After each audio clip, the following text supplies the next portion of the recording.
can be read about in his published books. But what of the man himself, his early life, and the sources of his teaching? At Prince Sabahaddin's palace, on the Bosphorus, in 1920, G Bennett met and talked with Gurdjieff for the first time. Knowing the countries of his origins, speaking the Turkish languages used by him, John Bennett was able to communicate with Gurdjieff in a unique way, and remained in touch with him until Gurdjieff died in 1949.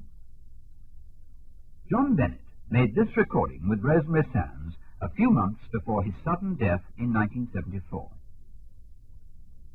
What impression did Gurdjieff make on you at your first meeting with him?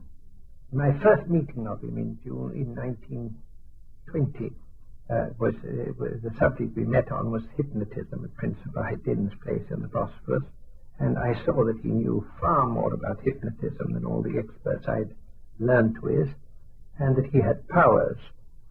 I've seen since in personal contact that he had really wonderful powers of healing. I owed him a great deal because he healed my own wife when she was dying in 1948, and he did it just across the table. I've seen many healings, but he always kept quiet about his healing powers. He had extraordinary power to influence people. If he chose to use it, nobody could resist him. But he describes in his own third series, in the Life is Real Only Then When I Am, how he came to the conclusion in 1902 that he had to renounce the use of these powers for his personal ends or he'd be lost, and he made a vow that he would never use them except to help people or to further the work. And he kept that vow. This was one reason why he had so many failures, I think, in his personal life. But he did, in 1909, give himself out to be a professional hypnotist, or a hypnotic healer, doctor hypnotist, physician. And he practiced that in Tashkent, and he had a great following of people. His family gave me the oldest photograph of him that goes back to 1909. I put it in my book there, where you see him in a frock coat, and the young man with all his hair. He shaved his hair off, of course, when he went into a Buddhist monastery, and kept it there, never continued to be without hair for the rest of his life. But at that time, he still had his great shock of black hair. But if you want to know about him just as a human being like the rest of us, he was extremely human. He had a very irascible temper, even violent. He was extremely kind, and he could go to infinite pains to help people who were in real need, and be utterly ruthless in dealing with people who were after him with some ulterior motive. He could play a role to perfection, whatever kind of man he wanted to appear to be to the people who visited him. He would be that man, and they would know no other. We often used to say about Gurdjieff, there were as many Gurdjieffs as there were people who went to talk to him. No two people would give exactly the same report of who he was and what impression he made on them. But if you want to know something about him, his appearance, he was short, and you never thought he was short.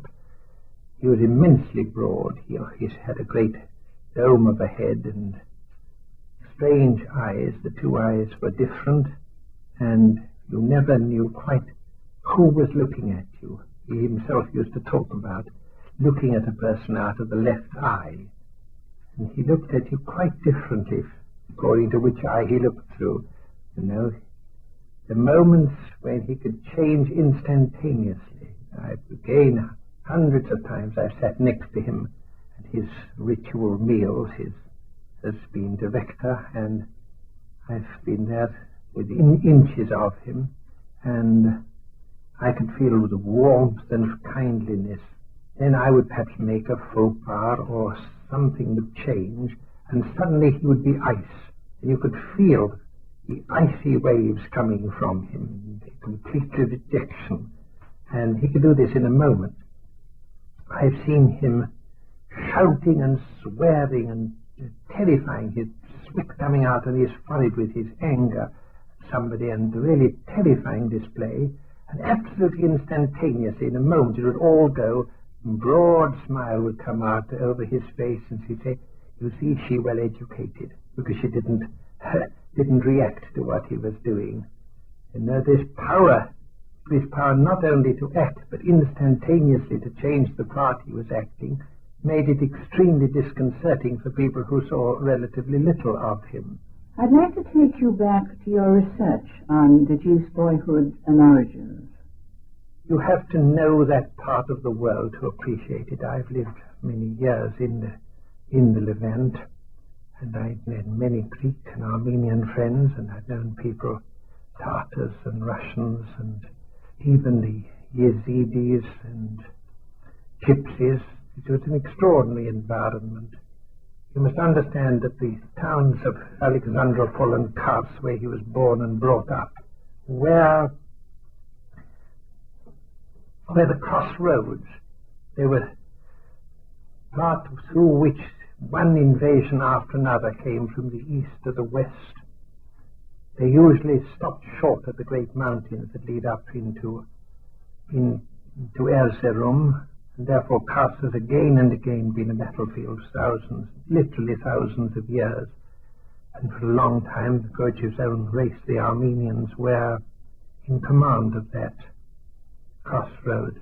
And he was, I would have said, primarily an Armenian. His mother was Armenian. His father was Greek, a Greek from Cappadocia. I met his mother. I never met his father, who was killed, massacred by the Turkish invasion in 1920 when I was in Constantinople, or just before Gurdjieff came there himself. No, I'm sorry, he was not killed in 20. He was killed in the earlier Turkish invasion of 1918, just immediately after the October Revolution. He was born at the time of the siege of Kars in the Russo-Turkish War of 1877. He was actually born just before the Russians took Kars, and he was brought up, therefore, in the aftermath of a war. His family moved after the Russian army and found a place where they could settle. Thousands of Greeks and Armenians returned to that part of the world. Hundreds of thousands of Turks left it. You understand, that's an extraordinary environment. The Russians were only just beginning to make their presence felt. Russian language had hardly begun to be used, but Gurdjieff did go to the Russian town school in Kars. I visited the school myself. It's still standing there. And he lived just under the shelter of the fortress cathedral at Kars, the Russian fortress cathedral, in a very strange way of life. Unless you go there, you can hardly believe it. There, the old houses are all underground, and the roofs of the houses are continuous, so that you walk over them, as they've done. It's an extraordinary thing to see, as they've done for 8,000 years. The houses were just the same at Çatalhöyük in the 6th millennium BC. And Gurdjieff was brought up in this extraordinarily primitive, ancient environment, with the influences, very ancient influences all around him.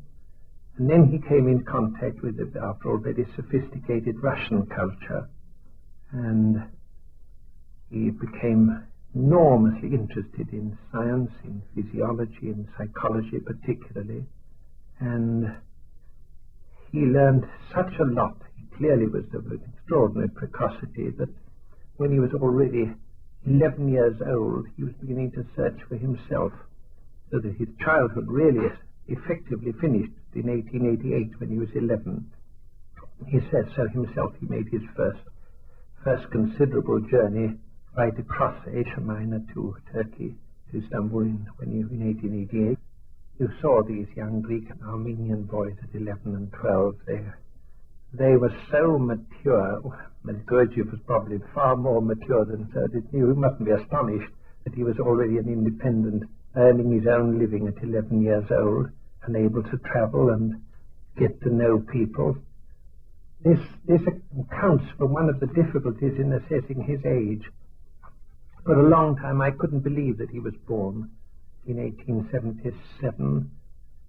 He himself spoke of himself as being much older, and it seemed impossible. I said he must have been born in 1872, and he was not 11 but 16. But I've seen his passports, and I've seen that his family kindly showed me all the documents that were preserved, and they all show his birth in December 1877. And then after, from 11 years onwards, he travelled and travelled and travelled. About his time in Tibet, it's more difficult. That he knew Tibetan, that I verified for myself by that I know little Tibetan.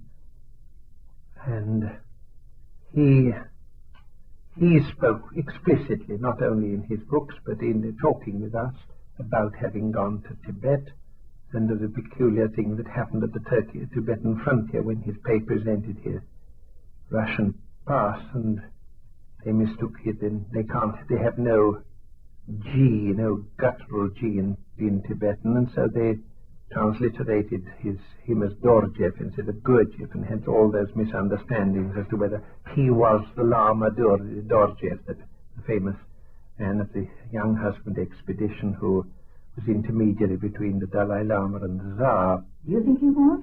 No. There are photographs extant of Gurdjieff in the Russian papers, and he was not. He was a Mongol. That's why he's a name.